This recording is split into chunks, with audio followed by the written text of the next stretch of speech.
നമുക്കിന്ന് ഒരു budget friendly കോട യാത്ര പോയാലോ? കൊല്ലത്തു നിന്നാണ് പോകുന്നത്. കൊല്ലത്തു നിന്ന് നേരെ മധുരയ്ക്ക് ട്രെയിൻ. മധുരയിൽ നിന്ന് കൊടൈക്കനാലിലേക്ക് ബസ്സുണ്ട്. അപ്പം എനിക്ക് എല്ലാം കൂടെ ഏകദേശം ഒരു 325 രൂപയ്ക്ക് അടുത്തേ ആയിട്ടുള്ളൂ. പിന്നെ ഭക്ഷണം എല്ലാം കൂടെ ചേർത്തിട്ട് അന്നത്തെ ദിവസം എനിക്ക് മൊത്തം ചിലവായത് ഏകദേശം ഒരു 600 രൂപ 700 രൂപ അത്ര ആയിട്ടുള്ളൂ.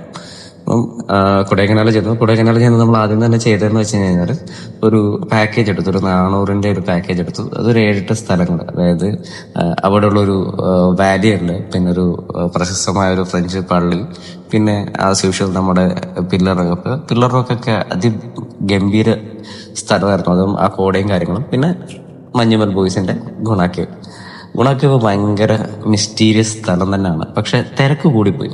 അതിനുശേഷം സൂയിസൈഡ് പോയിന്റും പിന്നെ അവിടെയുള്ള ഒരു മൂന്നാറും കൊടൈക്കനും തമ്മിൽ കണക്ട് ചെയ്യുന്ന ഒരു റോഡും, ഇത്രയും ഏരിയ ഒക്കെ കണ്ട് നമ്മൾ ആസ്വദിച്ചു. ഇനി പൂണ്ടിയിലേക്കും പൂമ്പാറയിലേക്കും നടക്കണം.